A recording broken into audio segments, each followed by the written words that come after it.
एजोकेमिस्ट्री class में आपका फिर से वेलकम है। और आज की क्लास में हम आपसे ये बात करेंगे कि zero order reaction, first order reaction के लिए जो वेलोसिटी इक्वेशन होता है, जिसको हम वेग समीकरण बोलते हैं, वो क्या होता है, उसके मायने क्या हैं। तो हम स्टार्ट करते हैं जीरो ऑर्डर रिएक्शन से।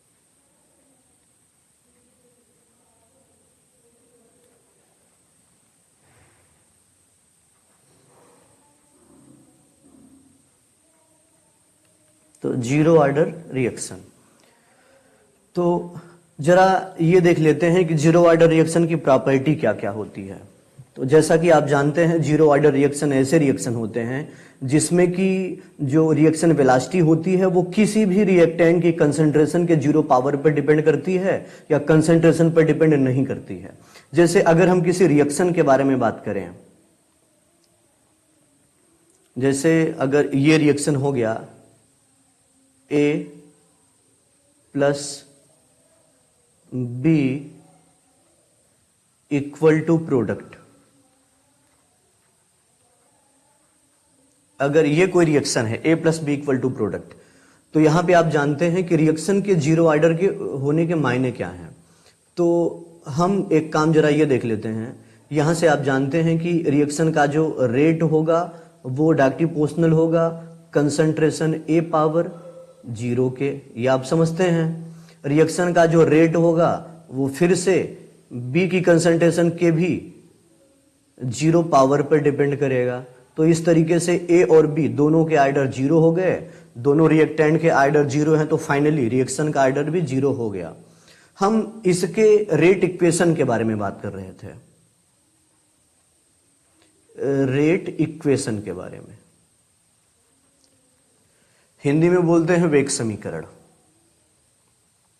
तो यहां से हम कोई रिएक्शन फिर से ले लेते हैं। मान लिया कोई रिएक्शन हो गया, सिंपल रिएक्शन लेते हैं A इक्वल टू बी, ये कोई रिएक्शन हो गया A equal to B, A reactant B product. अब इसमें दो कंडीशन हम देखने वाले हैं, initial concentration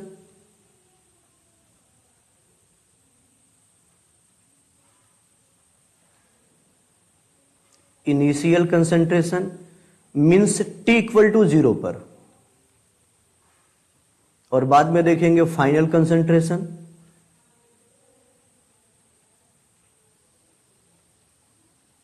means T equal to T पर।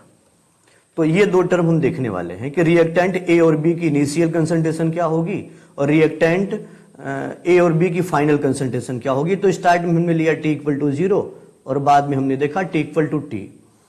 तो यहां से हम ये मान लेते हैं कि रिएक्शन के स्टार्ट में means T equal to zero पे A की इनिशियल कंसंट्रेशन को हम मान लेते हैं स्मॉल a m मोल पर लीटर, और B की इनिशियल कंसंट्रेशन जीरो हो गई है।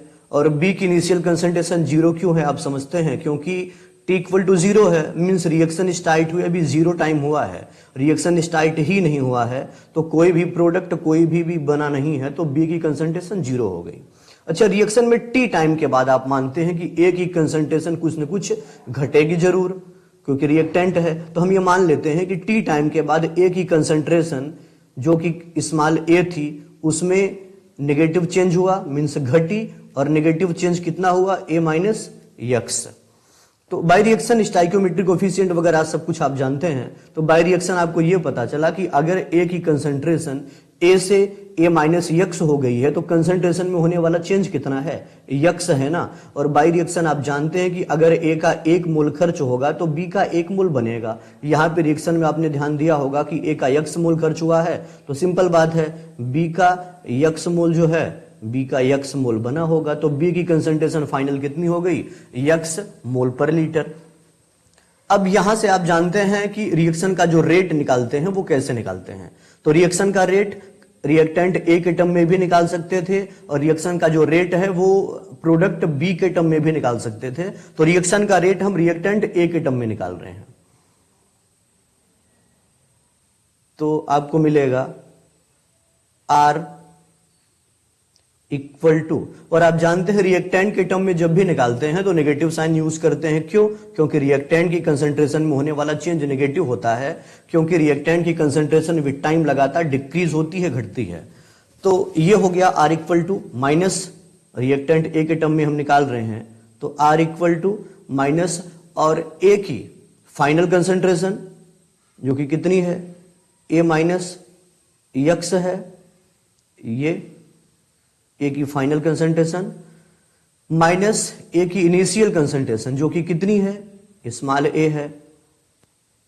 तो ये तो A की कंसंट्रेशन में होने वाला चेंज हो गया अपान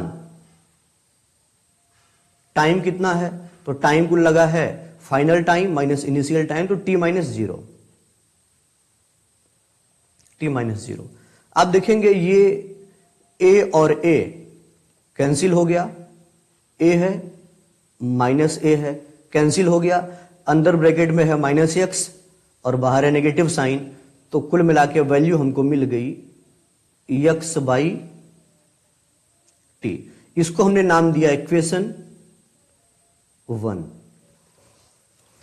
तो अभी एक चीज आप और भी जानते हैं, चूंकि रिएक्शन हमने लिया है जीरो ऑर्डर का, ठीक है, तो जीरो ऑर्डर का रिएक्शन है, तो आप फिर से यहां से बोल सकते हैं R rate of reaction directly proportional to concentration A power zero. क्योंकि जीरो ऑर्डर रिएक्शन के बारे में आपको पता है कि जो रिएक्शन का रेट होता है वो रिएक्टेंट की कंसंट्रेशन के जीरो पावर पर डिपेंड करता है। तो यहां से फिर से हमको एक चीज ये मिली, यहां पे कांस्टेंट आएगा, समझते हैं आप, तो हमको मिला आर इक्वल टू कांस्टेंट आया के इंटू ए कंसंट्रेशन पावर जीरो। ये हो गया इक्वेशन नंबर 2। तो ध्यान दें आपको एक बार क्या मिला है, आपको एक बार मिला R इक्वल टू के into concentration A power zero, equation 2 है। और इक्वेशन 1 में आपको क्या मिला, इक्वेशन 1 में आपको मिला है R equal to x by t. यहां पे लिख दें हम, इक्वेशन 1 में आपको मिला था R equal to x by t, ये था इक्वेशन 1। तो आप देखें R की वैल्यू इक्वेशन 1 भी है और R की वैल्यू इक्वेशन 2 भी है, क्या हम दोनों को बराबर दिखा सकते हैं? तो वो हम करते हैं। तो यहां पे इक्वेशन 1 इक्वल टू इक्वेशन 2 ये समझते हैं आप। तो इक्वेशन 1 क्या था, यक्स बाई टी है, इक्वेशन 2 क्या है, हालांकि R की वैल्यू है तो K into concentration A power zero, तो हम लिख सकते हैं यक्स बाई टी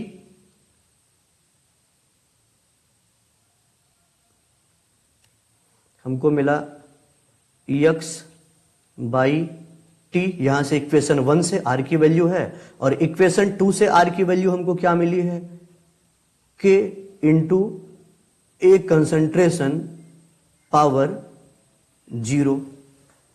ये इक्वेशन 1 और इक्वेशन 2 दोनों को बराबर दिखाने पे वैल्यू हमको मिली। फिर एक चीज आप ये भी समझते हैं कि किसी भी नंबर के जीरो पावर का मतलब क्या हो गया, यहां पे हम लिख देते हैं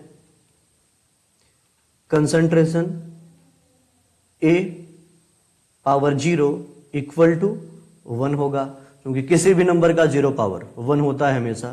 तो यहां से फाइनली हमको मिल गया x by t equal to के।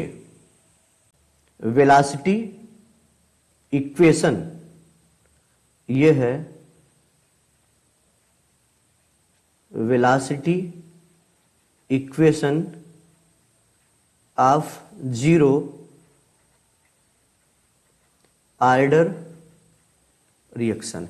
ये जीरो ऑर्डर रिएक्शन के लिए वेलासिटी इक्वेशन है। अब इसमें जरा टर्म समझ लें कि यक्स क्या है, टी क्या है, के क्या है। तो यहां पे आपको पता है अच्छे से कि x equal to,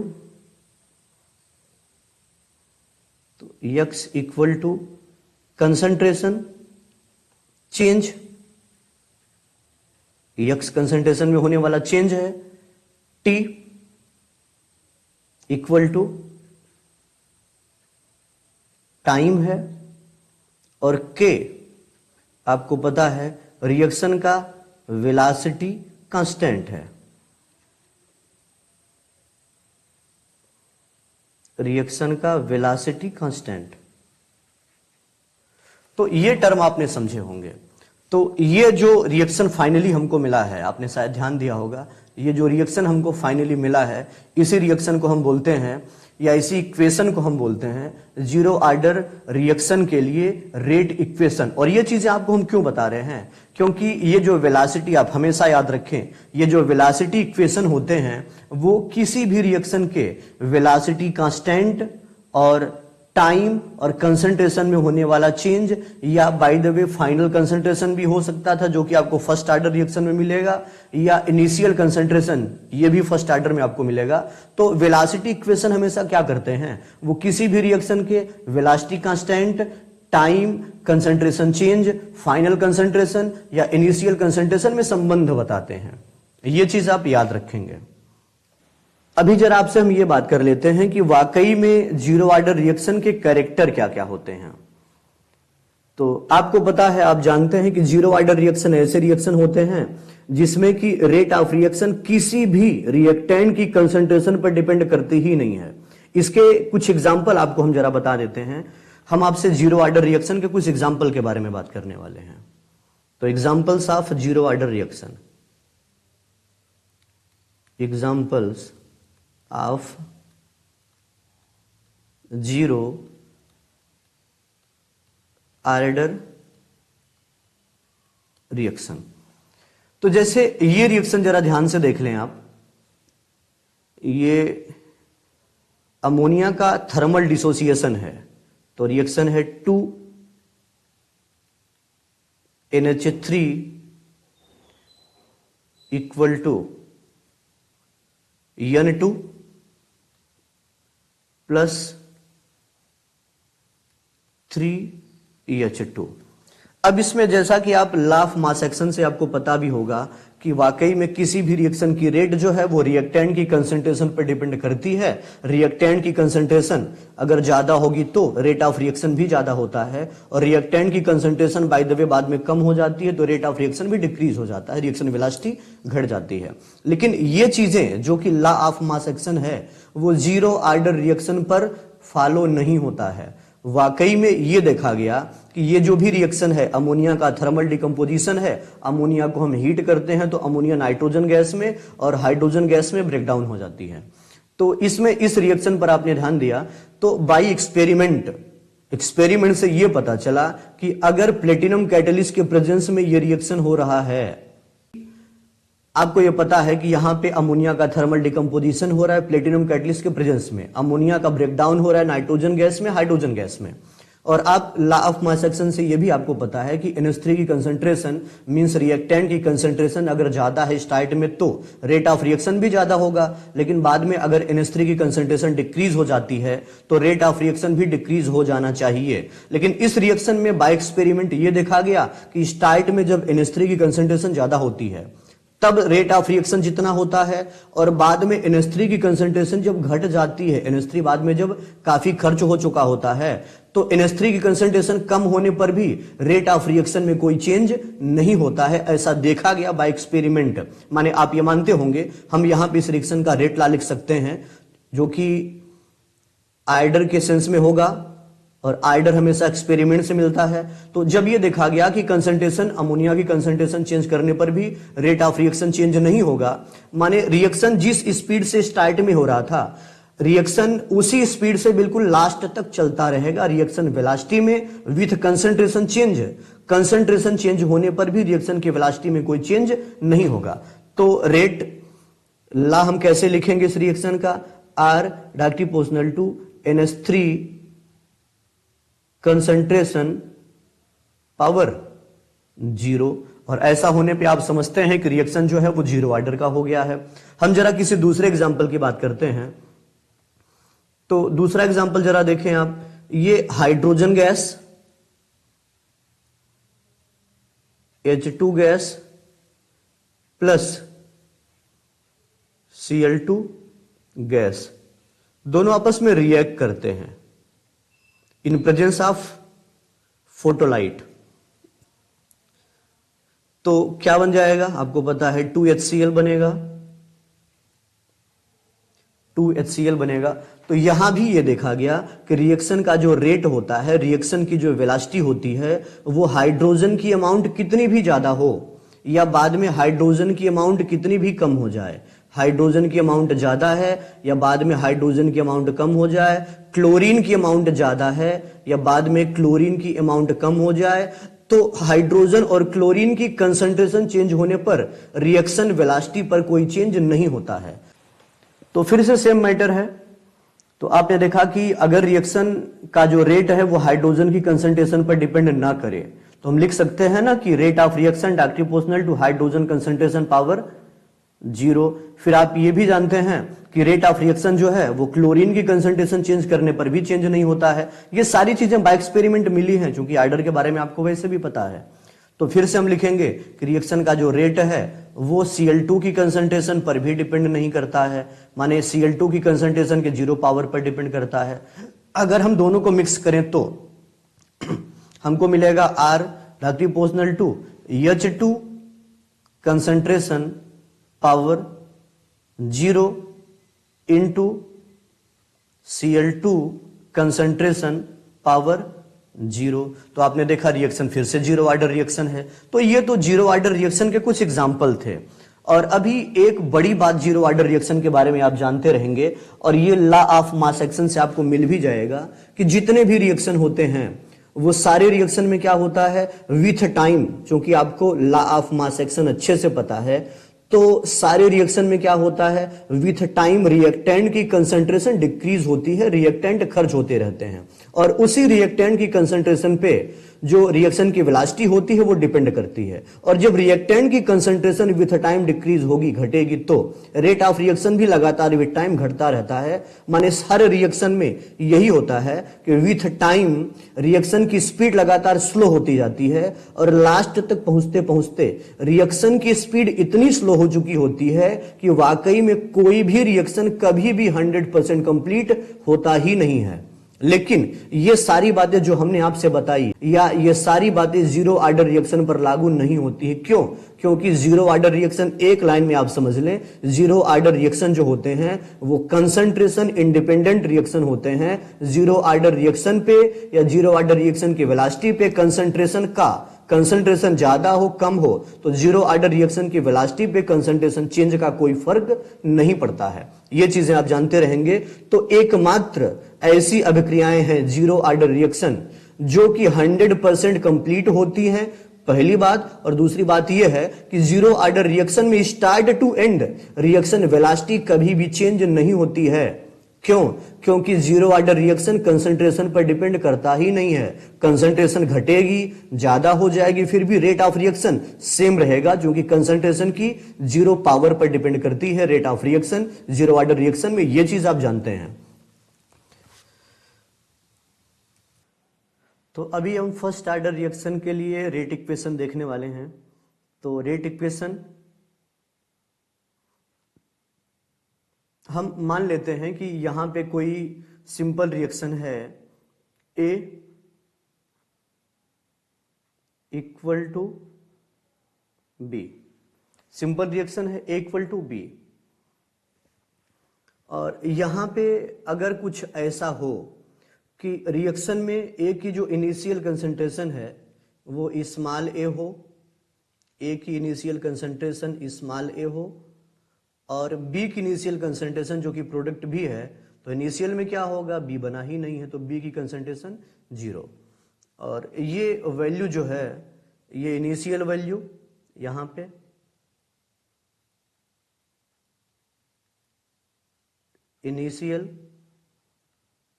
initial concentration, और यहां पे हम देखेंगे बाद में फाइनल कंसंट्रेशन।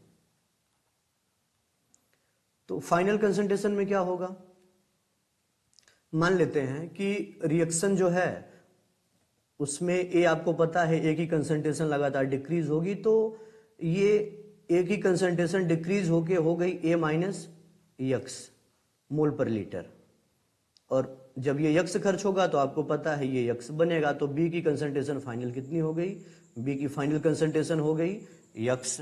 और ये जो वैल्यू है, ये वैल्यू है T इक्वल टू 0 पर इनिशियल है, और ये वैल्यू है t equal to t time पर।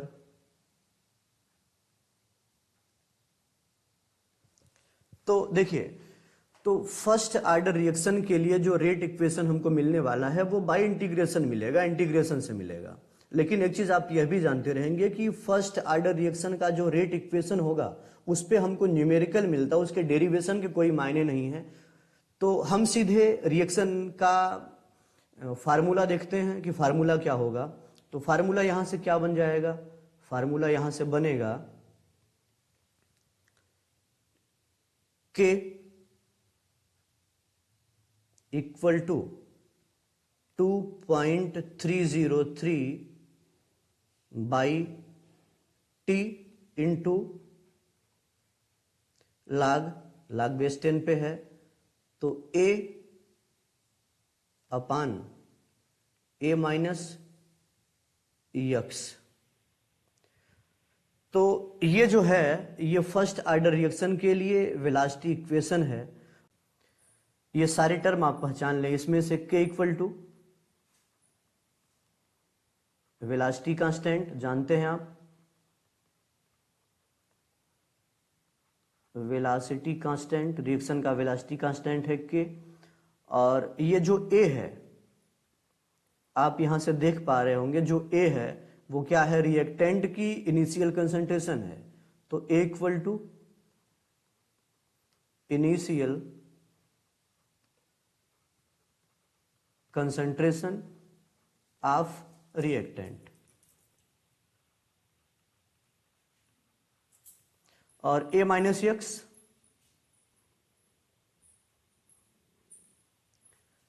ये क्या है, ये है फाइनल कंसंट्रेशन ऑफ रिएक्टेंट, ये रिएक्टेंट की फाइनल कंसंट्रेशन है। और ये जो T है, T वो टाइम है जितने टाइम में रिएक्टेंट की कंसंट्रेशन A से घट के A माइनस एक्स हो जाती है। तो T equal to time, T equal to time. तो ये इक्वेशन याद रखेंगे आप, यही है, हम एक बार फिर से बोल देते हैं, K equal to 2.303 by T log base 10 into A upon A minus x. ये तो फर्स्ट ऑर्डर रिएक्शन का वेलोसिटी इक्वेशन हो गया, और इस पे आपको तमाम न्यूमेरिकल मिलेंगे, ये चीज आप ध्यान में रखेंगे। जैसे एक टर्म आपको मिलेगा कि हाफ लाइफ टाइम या फिर हाफ लाइफ पीरियड। तो ये हाफ लाइफ टाइम या फिर हाफ लाइफ पीरियड क्या होता है, जरा वो हम डिस्कस कर लेते हैं। अच्छा, हाफ लाइफ पीरियड के बारे में एक चीज आप ये याद रखेंगे कि किसी भी रिएक्शन का हाफ लाइफ टाइम, जिसको हम टी हाफ से डिनोट करते हैं, तो किसी भी रिएक्शन का जो हाफ लाइफ पीरियड होता है ये वो टाइम होता है जितने टाइम में रिएक्टेंट की कंसंट्रेशन हाफ हो जाती है। मींस रिएक्टेंट जो है वो 50% खर्च हो चुका होता है। ये चीज समझें आप। तो हाफ लाइफ टाइम किसी भी रिएक्शन का वो पीरियड है, वो टाइम है जितने टाइम में रिएक्टेंट की कंसंट्रेशन घट के आधी बची हुई होती है, उसी टाइम को हम बोलते हैं किसी भी रिएक्शन का हाफ लाइफ पीरियड। जैसे हम किसी रिएक्शन के बारे में बात करें, अगर हमारे पास रिएक्शन है A इक्वल टू B, अब इसमें जरा सारे टर्म आप समझें।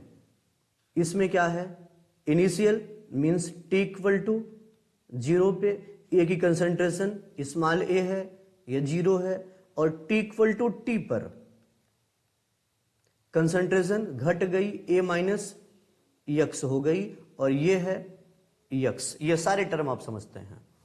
अभी जरा समझें आप, यहां से हम ये बोल सकते हैं, चूंकि हम हाफ लाइफ टाइम के बारे में बात कर रहे हैं, तो हाफ लाइफ टाइम का मतलब क्या होता है कि किसी भी रिएक्शन का वो टाइम जितने टाइम में रिएक्टेंट आधा खर्च हो चुका हो।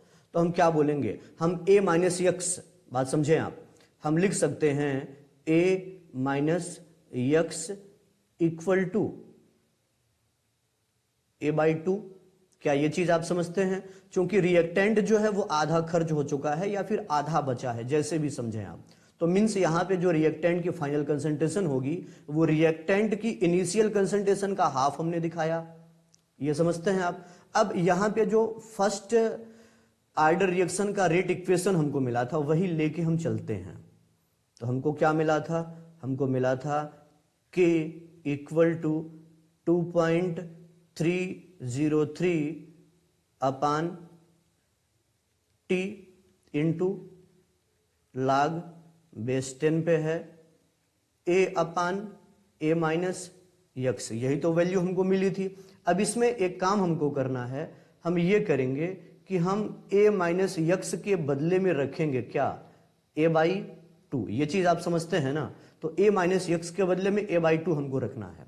तो आगे हमको क्या मिलेगा, आगे हमको मिल जाएगा K equal to 2.303 by T into log base 10 into A upon A by 2। तो A और A कैंसिल हो गया, यहां से log 2 मिलेगा।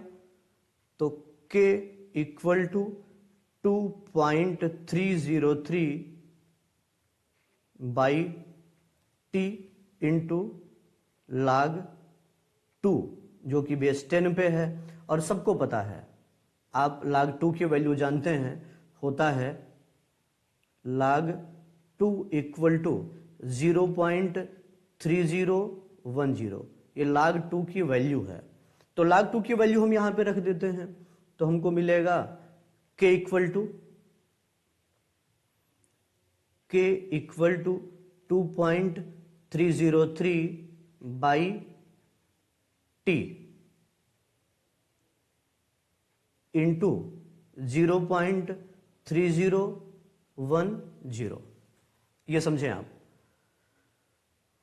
और ये कैलकुलेशन करने के बाद में, ये कैलकुलेशन करने के बाद में हमको फाइनली मिल जाएगा K equal to 0.6932 by T। लेकिन आप एक चीज ये समझे, चूंकि T क्या है, T वो टाइम है जितने टाइम में रिएक्टेंट की कंसंट्रेशन घट के हाफ हो जाती है। तो हम T को अगर T हाफ से दिखा दें कोई दिक्कत तो नहीं होगी आपको। T हाफ खाली सिंबॉलिक है। T हाफ का मतलब ये हो गया कि ये वो टाइम है जितने टाइम में रिएक्टेंट की कंसंट्रेशन इनिशियल कंसंट्रेशन की हाफ हो जाती है, तो हमने T हाफ से दिखाया। तो ये जो भी है ये फर्स्ट ऑर्डर के लिए है। और फर्स्ट ऑर्डर में क्या है, फर्स्ट ऑर्डर रिएक्शन की हाफ लाइफ टाइम और वेलोसिटी कांस्टेंट में रिलेशनशिप बताता है। तो एक टर्म, एक चीज आपसे अक्सर पूछी जा सकती है कि क्या फर्स्ट ऑर्डर रिएक्शन का जो हाफ टाइम पीरियड होता है, क्या वो रिएक्टेंट की कंसंट्रेशन पे डिपेंड करता है। तो आप समझें, यहां पे जो फार्मूला आपको मिला इसमें कहीं भी आपको रिएक्टेंट की कंसंट्रेशन दिखाई पड़ रही है, नहीं दिखाई पड़ रही है। तो आप हमेशा याद रखेंगे कि फर्स्ट ऑर्डर रिएक्शन का जो हाफ लाइफ पीरियड होता है वो कभी भी रिएक्टेंट की कंसंट्रेशन पर डिपेंड नहीं करता है, बल्कि वो हमेशा डिपेंड करता है फर्स्ट ऑर्डर रिएक्शन के वेलोसिटी कांस्टेंट पर। अगर वेलोसिटी कांस्टेंट की वैल्यू चेंज होगी रिएक्शन के, तो उसके हाफ लाइफ पीरियड की वैल्यू भी चेंज होगी। रिएक्टेंट की कंसंट्रेशन से इसके कोई मायने नहीं है, ये चीज आप याद रखेंगे। और अभी हम जरा फर्स्ट ऑर्डर रिएक्शन के कुछ एग्जाम्पल देख लेते हैं। तो examples of first order reaction. तो एग्जाम्पल में याद रखें आप, जो एस्टर का जल अपघटन होता है, जो एस्टर की हाइड्रोलाइसिस होती है, ये कोई एस्टर हो गया, मान लिया ये मेथिल एसीटेट है, तो इसको जब हम हाइड्रोलाइज करेंगे, इसकी हाइड्रोलाइसिस हो रही है, तो आपको पता है ऐसे में क्या बन जाएगा। ये रिएक्शन आपने पहले भी देखा होगा, एसिटिक एसिड बनेगा और मेथिल एल्कोहल बनेगा। तो ये रिएक्शन जो है ये फर्स्ट ऑर्डर रिएक्शन है।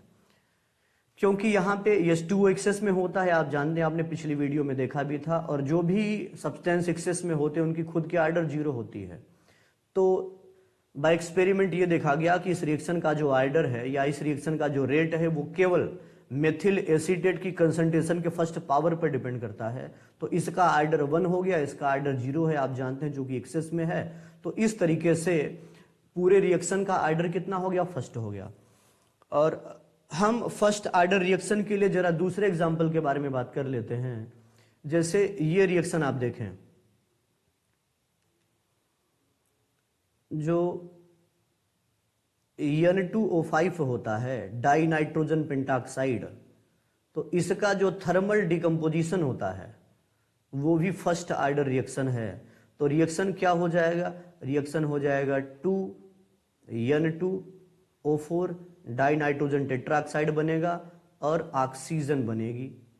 या डाई नाइट्रोजन टेट्राक्साइड को हम ऐसे भी लिख सकते हैं, इसको हम लिख सकते हैं 4NO2, जैसे भी आप बोलें। तो ये जो भी रिएक्शन है, ये रिएक्शन भी फर्स्ट आर्डर रिएक्शन है। और जैसा कि आपको मिला था कि जीरो आर्डर रिएक्शन में जो रिएक्शन की रेट होती है, जो रिएक्शन की वेलोसिटी होती है, वो स्टार्ट टू एंड सेम रहती है, वो चेंज नहीं होती है।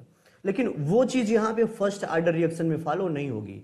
फर्स्ट आर्डर रिएक्शन में, सेकंड आर्डर रिएक्शन में, थर्ड आर्डर रिएक्शन में, इन सब में रिएक्टेंट की कंसंट्रेशन चेंज के साथ में रिएक्शन रेट भी चेंज हो जाता है। और आप याद रखेंगे, first order reaction, second order reaction और थर्ड आर्डर रिएक्शन, ये तीनों ही रिएक्शन ऐसे हैं जो कि कभी भी 100% कंप्लीट नहीं होते हैं, सिवाय जीरो आर्डर रिएक्शन के। तो जीरो आर्डर रिएक्शन के सेंस में दो चीजें बिल्कुल नई आपको मिली होंगी। जीरो आर्डर रिएक्शन हमेशा ऐसे रिएक्शन, या केवल जीरो आर्डर रिएक्शन ही ऐसे रिएक्शन होते हैं जो कि 100% कंप्लीट होते हैं, पहली बात। और दूसरी बात, जीरो आर्डर रिएक्शन ही ऐसे रिएक्शन होते हैं जिसमें start to end reaction velocity change नहीं होती, हर टाइम लगातार बराबर रहती है। क्यों? क्योंकि zero order reaction concentration independent reaction होते हैं। जीरो आर्डर रिएक्शन में कंसंट्रेशन चेंज पर, रेट ऑफ रिएक्शन पे कोई फर्क नहीं पड़ता है। तो ये देखिए आपको क्या मिला, एक बार फिर से हम यहां पे रिपीट कर देते हैं।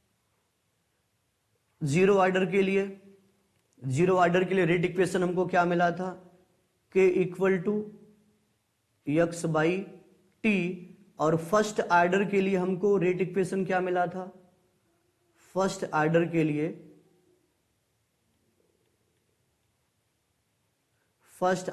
लिए रेट इक्वेशन हमको मिला था K = 2.303 by t into log base 10 into A/A minus x. तो अगर कभी भी, ध्यान दें आप, बड़ी बात, अगर कभी भी आपको जीरो आर्डर रिएक्शन पे कोई न्यूमेरिकल मिलेगा तो ये फार्मूला अप्लाई करेंगे, और अगर कभी भी हमको फर्स्ट आर्डर रिएक्शन पे कोई न्यूमेरिकल मिले तो फिर हम ये फार्मूला अप्लाई करेंगे।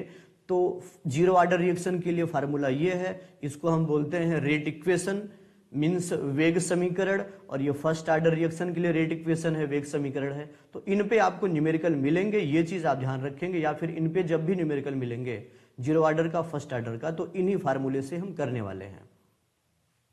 Thank you.